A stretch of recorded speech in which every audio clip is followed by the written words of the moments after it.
What's going on, guys, and welcome back to another episode of Career Mode. This is episode number 42, and we start today's episode off with a look at the calendar. And this is what I was talking about in the last episode. We've got a really congested fixture list. We just faced Southampton and we beat them on the weekend. Now we've got a game against Aston Villa on the Tuesday night in the Capital One Cup quarter-finals.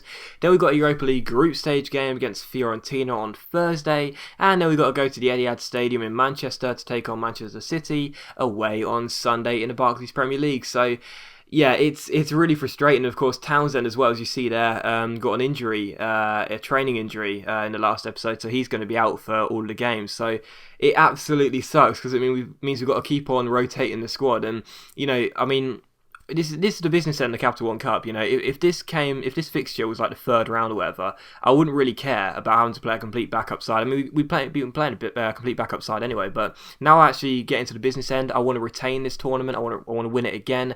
I don't want to play a backup side away at Villa Park. I actually want to play some first team players. So it kind of sucks, but there's not much I can do about it. So we've rested the entire side, and we're going to be using pretty much every single player. Other than Declan Rudd, who plays as our third choice goalkeeper, I think every single player is probably going to get on the pitch other than Declan Rudd. So it's crazy. I mean, at the very least, they'll all get onto the bench at the very least. So that's crazy. We're actually, using every single player, or pretty much using every single player, within, the space of a week. That's ridiculous. But anyway, we take on Aston Villa in the Capital One Cup for the first game of the episode, and it is the quarterfinals. We're hoping to retain this tournament. We won it last year.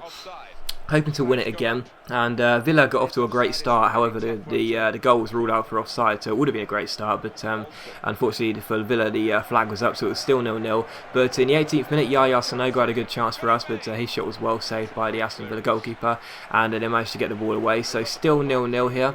And in the 28th minute, as Aston Villa had another great chance, Weimer collects the ball here and takes aim, but Mark Bunn makes a good save, tips it onto the post, and we managed to get the ball away. So Bunn, he doesn't really play, but when he does play, he's actually quite alright. So who knows, maybe we'll let him out on loan and give in to his request, because I like having him as a backup goalkeeper because he makes some decent saves and he's actually a very solid backup goalkeeper to have. But anyway, in the 72nd minute, Fernando collects the ball here and rolls it into Fabian Delph, and the former Leeds midfielder gives it to El Amadi, and his shot is again well saved by Bunn. So he was playing very well to keep this clean sheet as things stood. And in the 86th minute, we had a chance to win it. Bennett releases Bradley Johnson, and Johnson takes aim. However, it's a good save by the goalkeeper, and it finishes 0-0. So the one thing we couldn't do in this game was go to extra time, and we did. So it's brilliant, isn't it? I mean, the one thing we could not do is go to extra time, because 120 minutes and then having to play in 2 days time as well. I mean, it's just going to be, some of the players are just going to be completely knackered when that comes around. But yeah, the one thing we couldn't do was go to extra time, and we went to extra time. But anyway, Mark Bunn had to be on his toes to make a good save there. So Villa had the first chance in extra time, but Bunn made the save. And a few minutes later, Johnny Howson collects the ball off the bench, gives it to Yaya Sanogo. Sanogo rolls it back to Howson down the right hand side, gives it to Callum Chambers. Our fullback comes through, rolls it back inside to Howson. Howson finds Sanogo, and Sanogo blasts the ball past the goalkeeper into the back of the net to make it 1-0, and that is how the game finishes. So what an introduction that was from Howson to take him off the bench. A lovely little team goal there. And yeah, Yaya Sanogo with the only goal of the game in 120 minutes means we go through to the Capital One Cup semi-finals. So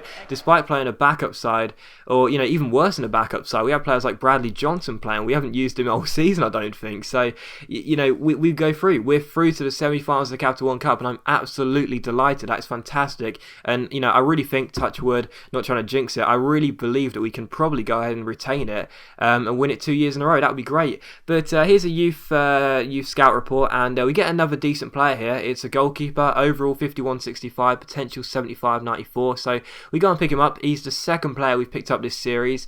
He joins Jake Fotheringham in our very small youth academy, but it's good. It's good we're finally starting to pick up some decent players with decent potential. I think that's the first one we've seen that's got, going into 90 potential. So that's good.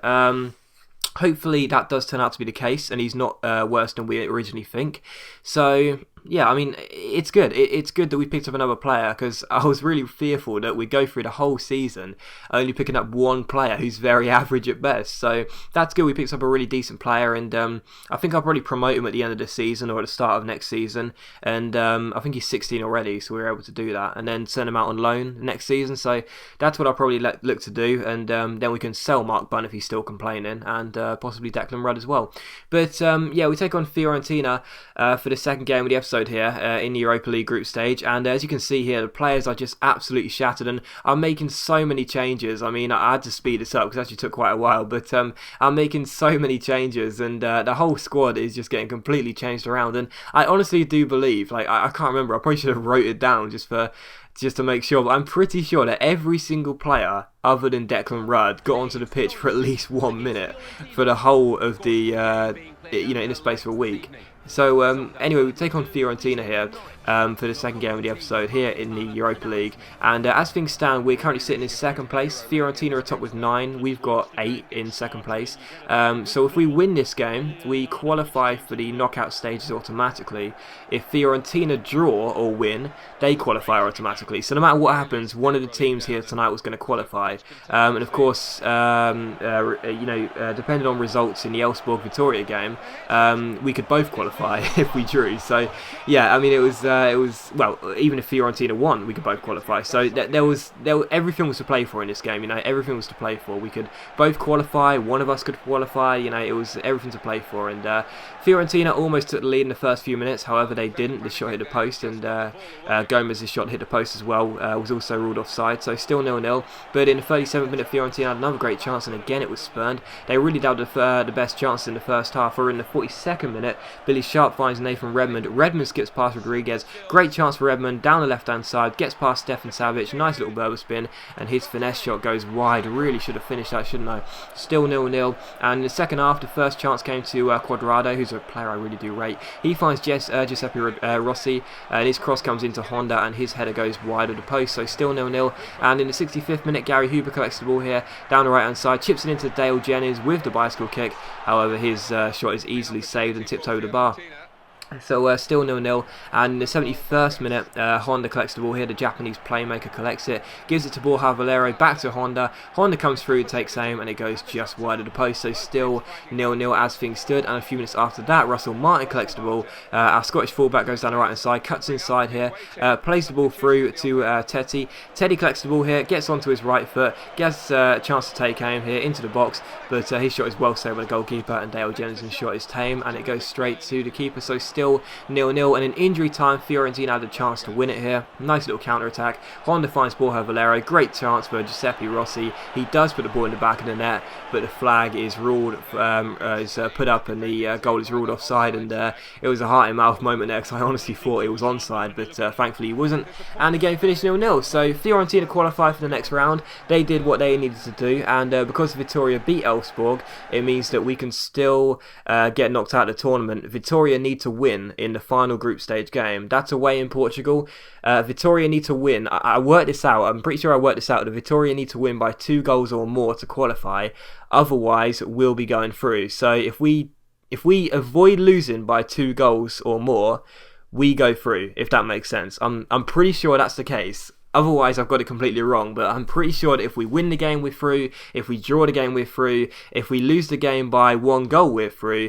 But if we lose it by 2 goals or more, we go out. So basically, we just can't concede 1-2 goals and lose the game. So that should explain that. It's very complicated, and I've probably got it wrong as well. But if I haven't, then that's the case, and that's how the final Europa League group stage game will pan out. So there's still all to play for, and it does mean that we'll have to turn up in Portugal and not just get completely ruined, and because otherwise we'll be going out. So there's still all to play for, and that means that the whole of the group stage has been competitive. But yeah, I mean, I've been taking it seriously. I really have been taking it seriously. I mean, in my last career mode, every time I was in Europe, I would just rest the entire squad. But now I really actually want to take it completely seriously and be a bit more realistic. But anyway. We take on Manchester City for the 3rd game of the episode here, as we travel to the Etihad to take on Pellegrini's side. And yeah, City sitting in 2nd place, I think it was. So I was feeling pessimistic, but of course we beat Manchester United away from home, and we beat Chelsea away from home, so maybe we'd do okay. But unfortunately, we didn't get off to a very good start. 17 minutes in, Samir Nasri scores the goal, the former Arsenal playmaker, with a good finish. And yeah, very frustrating because I wasn't feeling overly pessimistic. I felt we could probably get something out of the game if we tried hard enough. But unfortunately, Nasri just brought us back down to earth, and it was 1-0 to City. But in the 22nd minute, City give the ball away. It comes to Gary Hooper. Hooper rolls it through here, and what a chance this was for our number 9. Went through with a fantastic chance from just inside the area, and he put gets the ball a mile wide. That should have been a simple finish to level the score up, but it was still 1-0 to City. But Townsend collects the ball here, gets onto his left foot, takes aim from outside the area, but his shot had some power on it, but not enough accuracy. It goes wide of the post, so still 1-0. But on the stroke of half time, Manchester City once again give the ball away. Terrible defending. Hooper robs Godin, I think it was, and it's Martial against Company with a foot race. Our striker wins it, but again he spurs the chance. Another fantastic chance. First the right foot went wide, then the left foot goes wide. Both shots go wide of the post. What great chances for our number 9. Both of them missed. Still 1-0 to City, and those are the best chances for us really. Hooper had a good chance here. His shot was well saved by Joe Hart though, but City came through here. What a great last ditch challenge that was. And after Jack Butland's weak throw was played inside to Negredo, he found Karim Benzema, but his shot was tipped wide by Butland, so he made up for it with a good save there, and the score remained at City 1, Norwich 0. But in the 80th minute here, City won the ball back again. Yaya Toure finds Scott Sinclair back from his loan spell at West Brom. He rolls the ball out wide, but it's blocked. It comes back to Yaya Toure. Just couldn't get hold of the ball in this game. City dominated possession really well. Scott Sinclair collects it, plays a wonderful ball through to Karim Benzema, and it's a simple finish for their number 10. The former Real Madrid striker makes it 2-0, and yeah, 2 Frenchies, Benzema and Nasri have the goals, and it's 2-0 to City, and any chance of us getting any points were now out of the question. But in the 88th minute, Gary Hooper collects the ball down the right hand side here, takes on David Silva, plays a wonderful ball through the middle towards Nathan Redmond. Our winger with the nice Ronaldo chop to get around James Milner, takes aim. It's a little deflection off Vincent Kompany, but he claims the goal regardless. He does get us back in the game in injury time, but there was no time to get anything else, so it was just a consolation goal from Nathan Redmond, and the game does finish City 2, Norwich 1. So disappointed to lose, but it was to be expected, and hopefully we'll just have to do better next time and get the 3 points in the next league game. But as always guys, big thank you for watching today's video. I really hope you've enjoyed it. If you have, please leave a like, so that's much appreciated, it really does help my channel out, and I'll see you for the next episode of Career Mode tomorrow afternoon. I leave you the